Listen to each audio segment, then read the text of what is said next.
Mener le bon combat, le même message est livré dans cet autre témoignage, cette fois d'un ancien collaborateur de l'État islamique dans le Grand Sahara, un ex-logisticien d'un groupe terroriste du nom de Daoula.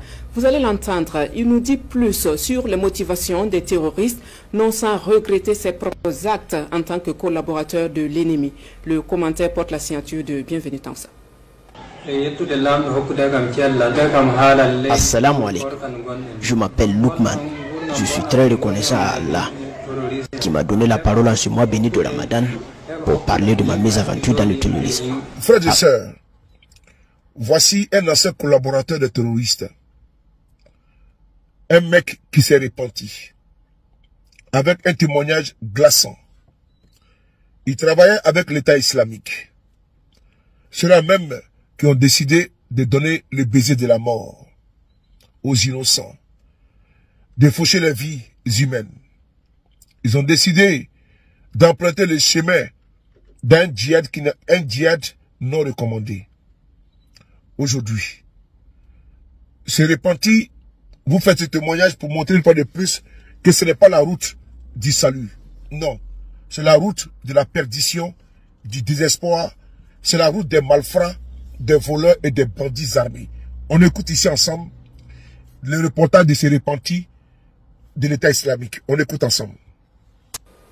Mener le bon combat, le même message est livré dans cet autre témoignage, cette fois d'un ancien collaborateur de l'État islamique dans le Grand Sahara, un ex-logisticien d'un groupe terroriste du nom de Daoula. Vous allez l'entendre, il nous dit plus sur les motivations des terroristes, non sans regretter ses propres actes en tant que collaborateur de l'ennemi. Le commentaire porte la signature de Bienvenue Tansa.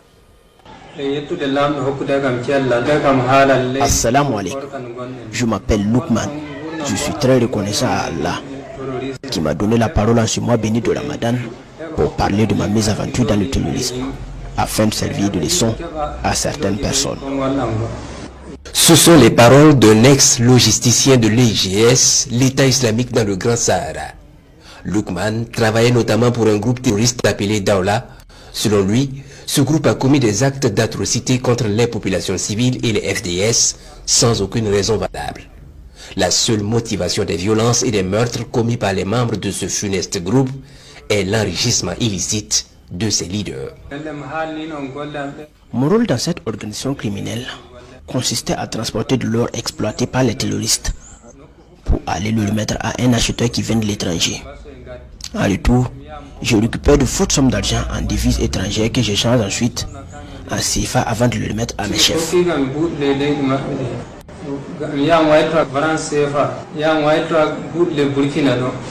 Lukman affirme avoir fait ce sale boulot pendant 2 ans avant d'être interpellé.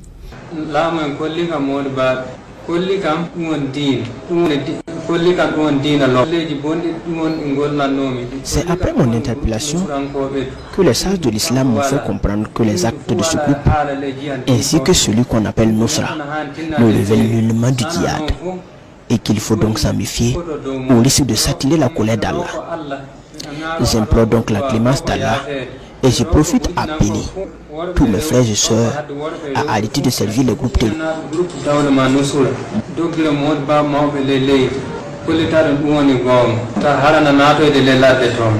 Aujourd'hui éclairé par le vrai islam, Lukman regrette les actes commis sous l'influence des terroristes. Désenchanté et plein de remords, il implore la clémence d'Allah et appelle les Burkinabés à ne pas tomber dans le piège des terroristes qui utilisent le nom de l'islam à d'autres fins. C'est triste. C'est triste de voir ça. Qu'est-ce qu'ils recherchent? Qu'est-ce qu'ils veulent?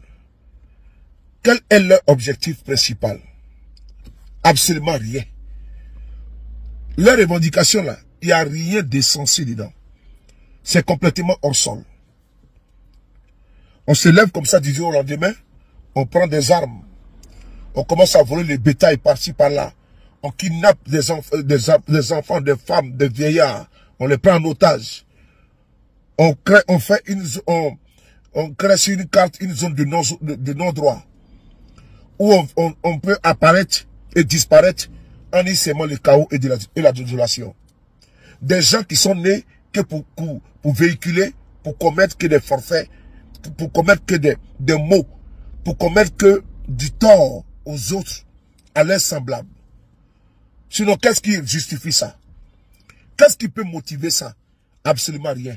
Aujourd'hui, c'est repenti et il demande aux Burkinabés de ne pas emprunter ce chemin-là. Faire de ça également au Burkina parce qu'on va continuer avec le témoignage dans une localité où les populations ont été délivrées, les localités ont été libérées. On écoute ici les témoignages dans cette localité-là. C'est important. Je vous ai dit, notre combat, notre priorité, notre sacerdoce, c'est la sécurité dans l'AES. Parce qu'avec la sécurité, tout vient. Et avec la sécurité, on peut faire beaucoup de choses. Le développement amorcé par le capitaine Ibrahim Traoré au Mali, au Niger, c'est parce que dans certaines localités, effectivement, la sécurité est revenue. Donc, on doit continuer toujours à accompagner, à appuyer les voyants comme soldats qui se battent au front et à continuer à montrer toujours les localités libérées et les témoignages y afférents. On écoute ensemble. Ce témoignage des populations de Di dans le Sourou après la libération de leur commune, eh bien, la force du feu et la combativité de nos forces combattantes ont eu raison de l'ennemi qui avait pris Di en otage. Di est donc libéré de l'emprise terroriste, la fin donc du calvaire pour les populations déterminées à rester sur place et à défendre leur localité. Tanga Kafando pour les témoignages. Ils reviennent de l'enfer. L'enfer créé par les terroristes qui contrôlaient la zone de Di dans le Sourou et ses encablures, dont le village de Guédougou dans la commune de Lanfira. Depuis le 22 mars dernier, Di est libéré, les populations avec. Mais les souvenirs de ce passé sombre restent vifs dans leur mémoire. Les terroristes ont pris tous nos bétails. Ils obligeaient nos maris à prier. Et nous les femmes, on devait porter le voile et apprendre le Coran.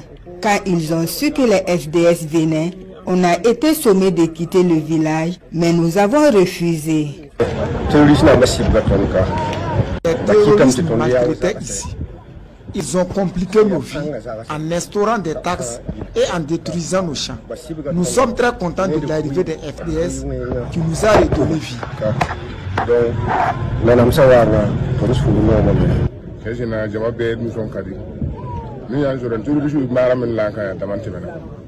On vivait le calvaire dans les mains des terroristes. Les populations sont très contentes de l'arrivée des FDS dans notre village. Nous demandons à ce qu'on nous enrôle tous dans les rangs des VDP. Et comme à chaque fois que les combattants libèrent une zone, les langues se délient et les ex-otages des terroristes disent avoir tout compris et appellent tous à s'engager contre les forces du mal pour la paix au Burkina. Tous les jeunes souhaitent être enrôlés dans les rangs des VDP et nous transmettons cette doléance au capitaine Ibrahim Traoré.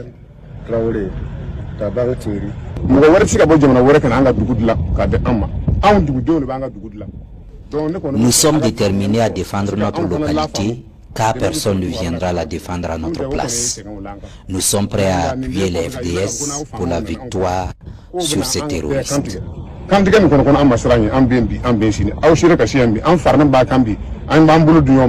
Avec le travail acharné des FDS et des VDP, le territoire se libère progressivement. Les plans des terroristes sont mis à nu. Ces témoignages sont une fois de plus l'illustration de la barbarie et l'oppression des terroristes qui ne cherchent qu'à semer le chaos au Burkina. La reprise de Di demeure une importante victoire pour les FDS et les VDP sur ces forces du mal.